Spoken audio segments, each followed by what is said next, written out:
Discovering Tut, the saga continues. A.R. Williams है। इसके अलावा यह अध्याय महान फिरौन राजवंश के अंतिम उत्तराधिकारी तुतनखामुन के बारे में है। 9 साल तक शासन करने के बाद किशोरावस्था में ही उनकी मृत्यु हो गई। जब उनकी मृत्यु हुई तब वे सिर्फ टीनेजर थे। मिस्र और उसके साम्राज्य पर सदियों तक शासन करने वाले एक शक्तिशाली परिवार के अंतिम वारिस को सोने से लदे हुए दफनाया गया और अंततः उन्हें भुला दिया गया। 1922 में उनकी कब्र की खोज के बाद से आधुनिक दुनिया ने उनके साथ क्या हुआ, इस बारे में अटकलें लगाई हैं, जिसमें हत्या की संभावना सबसे चरम संभावना है। अब लगभग 80 वर्षों में पहली बार अपनी कब्र से बाहर निकलते हुए टुट ने एक सीटी स्कैन करवाया है, जो उनके जीवन और मृत्यु के बारे में नए सुराग प्रदान करता है और बालसुलभ फिरौन के सटीक फोरेंसिक पुनर्निर्माण के लिए सटीक डेटा प्रदान करता है। एक क्रोधित हवा ने भूतिया धूल के शैतानों को उड़ा दिया जब राजा टुट को प्राचीन मिस्र के कब्रिस्तान में उनके विश्राम स्थल से ले जाया गया, जिसे राजाओं की घाटी के रूप में जाना जाता है। काले बेलदार बादल पूरे दिन रेगिस्तान के आसमान में घूमते रहे और अब सितारों को ताबूत के भूरे रंग में ढक रहे थे। 5 जनवरी 2005 को शाम के 6 बजे थे। दुनिया की सबसे प्रसिद्ध मम्मी को सीटी स्कैनर में सिर के बल सरकाया गया, जिसे इस कम समझे जाने वाले युवा शासक के चिकित्सा रहस्यों की जांच के लिए यहां लाया गया था, जिनकी मृत्यु 3300 साल से भी पहले हुई थी। पूरी दोपहर दुनिया भर से पर्यटकों की सामान्य कतार उनके सम्मान में लगभग 26 फीट जमीन के नीचे तंग चट्टान से काटे गए मकबरे में उतरी थी। वे दफन कक्ष की दीवारों पर भित्ति चित्रों को देखते रहे और टुट के सुनहरे चेहरे को देखते रहे, जो उनके मम्मी के आकार के बाहरी ताबूत के ढक्कन की सबसे खास विशेषता थी। कुछ आगंतुक फुसफुसाते हुए गाइड बुक से पढ़ते थे, अन्य चुपचाप खड़े थे, शायद टुट की किशोरावस्था में असामयिक मृत्यु के बारे में सोच रहे थे, या कांपते हुए सोच रहे थे कि क्या फिरौन का अभिशाप, जो उसे परेशान करता है, उस पर मृत्यु या दुर्भाग्य आ जाता है, वास्तव में सच था। मिस्र के पुरावशेषों की सर्वोच्च परिषद के महासचिव ज़ही हवास ने कहा, कार्टर ने 1920 के दशक में जो किया, उसके कारण मम्मी बहुत बुरी स्थिति में है, जब वह लंबे समय तक पहली नजर के लिए शव पर झुके रहे। कार्टर हॉवर्ड कार्टर, यानी ब्रिटिश पुरातत्वविद थे, जिन्होंने 1922 में वर्षों की निरर्थक खोज के बाद टुट के मकबरे की खोज की थी। इसकी सामग्री, हालांकि जल्दबाजी में पुरातनता में लूटी गई थी, आश्चर्यजनक रूप से पूरी थी। वे अब तक मिले सबसे समृद्ध शाही संग्रह हैं और फिरौन की किंवदंती का हिस्सा बन गए हैं। सोने में बनी शानदार कलाकृतियां, उनकी शाश्वत चमक का मतलब पुनरुत्थान की गारंटी देना था। खोज के समय सनसनी पैदा कर दी थी और अभी भी सबसे ज्यादा ध्यान आकर्षित करती है। लेकिन टुट को रोजमर्रा की चीजों के साथ दफनाया गया था जो उसे बाद के जीवन में चाहिए। बोर्ड गेम, एक कांस्य रेजर, लिनन अंडरगारमेंट्स, भोजन और शराब के डिब्बे। फिरौन के अंतिम संस्कार के खजाने को ध्यान से रिकॉर्ड करने के महीनों बाद कार्टर ने उसके 3 घोंसले वाले ताबूतों की जांच शुरू की। पहला खोलकर उसने विलो और जैतून के पत्तों, जंगली अजवाइन, कमल की पंखुड़ियों और कॉर्नफ्लावर की मालाओं से सजा एक कफन पाया, जो मार्च या अप्रैल में दफनाए जाने का फीका सबूत था। हालांकि जब वह आखिरकार मम्मी तक पहुंचा तो उसे परेशानी हुई। अनुष्ठान रेजिन सख्त हो गए थे, जिससे टुट अपने ठोस सोने के ताबूत के नीचे चिपक गया। कार्टर ने बाद में लिखा, कोई भी वैध बल उन्हें हिला नहीं सकता था। क्या किया जाना था? मिस्र में इतनी दूर दक्षिण में सूरज हथौड़े की तरह वार कर सकता है, और कार्टर ने रेजिन को ढीला करने के लिए इसका इस्तेमाल करने की कोशिश की। कई घंटों तक उन्होंने मम्मी को बाहर तेज धूप में रखा, जिससे वह 149 डिग्री फ़ारेनहाइट तक गर्म हो गई। कुछ भी नहीं हिला। उन्होंने वैज्ञानिक अलगाव के साथ रिपोर्ट की कि राजा के अवशेषों को उठाना संभव होने से पहले अंगों और धड़ के नीचे से समेकित सामग्री को छेनी से हटाया जाना था। अपने बचाव में कार्टर के पास वास्तव में कोई विकल्प नहीं था। अगर उसने मम्मी को काटकर मुक्त नहीं किया होता, तो चोर निश्चित रूप से गार्ड को चकमा देकर सोना निकालने के लिए उसे फाड़ देते। टुट के समय में राजघराने के लोग बहुत अमीर थे और उन्हें लगता था या उम्मीद थी कि वे अपने साथ अपनी दौलत ले जा सकते हैं।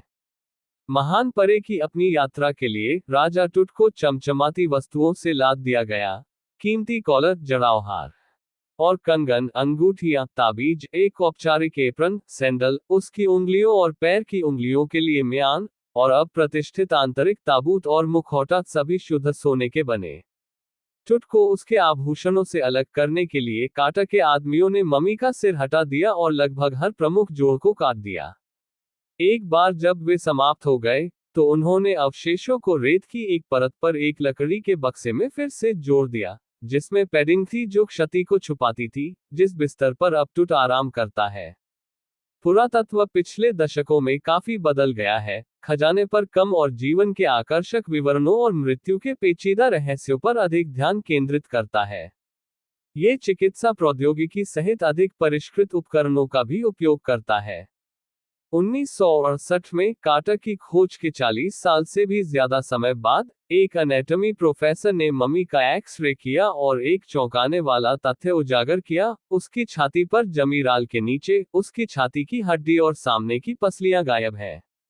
आज डायग्नोस्टिक इमेजिंग कंप्यूटेड टोमोग्राफी या सीटी के साथ की जा सकती है, जिसमें क्रॉस सेक्शन में सैकड़ों एक्स-रे को ब्रेड के स्लाइस की तरह एक साथ रखा जाता है ताकि एक त्रिआयामी आभासी शरीर बनाया जा सके। सीटी स्कैन टुट के बारे में एक्स-रे से ज्यादा क्या बता सकता है? और क्या यह उसके बारे में अभी भी मंडरा रहे दो सबसे बड़े सवालों का जवाब दे सकता है? उसकी मृत्यु कैसे हुई और उसकी मृत्यु के समय उसकी उम्र कितनी थी? राजा टुट का निधन शाही मानकों के हिसाब से भी एक बड़ी घटना थी। वह अपने परिवार की वंशावली में अंतिम व्यक्ति थे और उनका अंतिम संस्कार एक राजवंश की मृत्यु की घंटी थी। लेकिन उनके निधन और उसके बाद के विवरण स्पष्ट नहीं है। अमेनहोटेप III टुट के पिता या दादा एक शक्तिशाली फिरौन थे जिन्होंने 18वें राजवंश के स्वर्ण युग की ऊंचाई पर लगभग 4 दशकों तक शासन किया। उनके बेटे अमेनहोटेप IV ने उनका उत्तराधिकारी बना और इतिहास के सबसे अजीब दौर में से एक की शुरुआत की। प्राचीन मिस्र। नए फराओं ने सूर्य डिस्क एटन की पूजा को बढ़ावा दिया, अपना नाम बदलकर अखेनातेन या एटन का सेवक रख लिया और धार्मिक राजधानी को पुराने शहर थेब्स से नए शहर अखेतातेन में स्थानांतरित कर दिया, जिसे अब अमरना के नाम से जाना जाता है। उसने एक प्रमुख देवता अमुन पर हमला करके, उसकी मूर्तियों को तोड़कर और उसके मंदिरों को बंद करके देश को और भी चौंका दिया। लक्सर में शिकागो विश्वविद्यालय के शोध केंद्र के निदेशक रे जॉनसन ने कहा, यह एक भयावह समय रहा होगा। सदियों तक शासन करने वाला परिवार खत्म होने वाला था, और फिर अखेनातेन थोड़ा पागल हो गया। अखेनातेन की मृत्यु के बाद, स्मिंखकारे नामक एक रहस्यमय शासक कुछ समय के लिए दिखाई दिया और बिना किसी निशान के चला गया। और फिर एक बहुत ही युवा तूतनखातेन ने गद्दी संभाली, राजा तुत जैसा कि वह आज व्यापक रूप से जाना जाता है। बालक राजा ने जल्द ही अपना नाम बदलकर तूतनखामुन रख लिया, जो अमुन की जीवित छवि था, और पुराने तरीकों की बहाली की देखरेख की। उन्होंने लगभग 9 साल तक शासन किया और फिर अप्रत्याशित रूप से उनकी मृत्यु हो गई। अपनी प्रसिद्धि और अपने भाग्य के बारे में अटकलों के बावजूद, टुट मिस्र में कई मम्मियों में से एक है। कितने? कोई नहीं जानता। मिस्र की मम्मी परियोजना, जिसने 2003 के अंत में एक सूची शुरू की थी, ने अब तक लगभग 600 दर्ज किए हैं और अभी भी गिनती जारी है। अगला चरण, नेशनल जियोग्राफिक सोसाइटी और इसके निर्माता सीमेंस द्वारा दान की गई पोर्टेबल सीटी मशीन से मम्मियों को स्कैन करना। राजा टुट स्कैन की जाने वाली पहली मम्मियों में से एक है, मृत्यु में, जीवन की तरह, अपने देशवासियों से आगे बढ़ते हुए। एक सीटी मशीन ने मम्मी को सिर से पैर तक स्कैन किया, जिससे क्रॉस सेक्शन में 1700 डिजिटल एक्स-रे इमेज बनी। टुट के सिर को 0.62 मिलीमीटर के टुकड़ों में स्कैन करके उसकी जटिल संरचनाओं को दर्ज किया गया, जिसके परिणामस्वरूप प्राप्त छवि में भयानक विवरण दिखाई देते हैं। टुट के पूरे शरीर को इसी तरह रिकॉर्ड करने के बाद, रेडियोलॉजी, फोरेंसिक और एनाटॉमी के विशेषज्ञों की एक टीम ने उन रहस्यों की जांच शुरू की, जिन्हें सोने से मढ़े दफन मंदिर की पंख वाली देवियों ने इतने लंबे समय तक सुरक्षित रखा था। स्कैन की रात, कामगारों ने टुट को कब्र से उसके बक्से में ले जाया। शव को ले जाने वालों की तरह वे रैंप और सीढ़ियों की एक उड़ान पर चढ़े और बाहर घूमती रेत में चले गए, फिर हाइड्रोलिक लिफ्ट पर चढ़कर ट्रेलर में चढ़ गए, जिसमें स्कैनर था। 20 मिनट बाद 2 आदमी निकले, पास के एक कार्यालय की ओर भागे और सफेद प्लास्टिक के पंखों की एक जोड़ी लेकर लौटे। कूलर के पंखे में रेत होने के कारण $1 मिलियन का स्कैनर बंद हो गया था। फिरौन का अभिशाप, एक गार्ड ने घबराकर मजाक किया। अंततः स्थानापन्न पंखे इतने अच्छे से काम करने लगे कि प्रक्रिया पूरी हो गई। ये जांचने के बाद कि कोई डेटा खो नहीं गया है, तकनीशियनों ने टुट को कामगारों को सौंप दिया, जिन्होंने उसे वापस कब्र में पहुंचाया। ताबूत से निकाले जाने के 3 घंटे से भी कम समय बाद फिरौन ने फिर से शांति से विश्राम किया, जहां अंतिम संस्कार के पुजारियों ने उसे बहुत पहले रखा था। ट्रेलर में वापस एक तकनीशियन ने कंप्यूटर स्क्रीन पर टुट की आश्चर्यजनक छवियां खींची।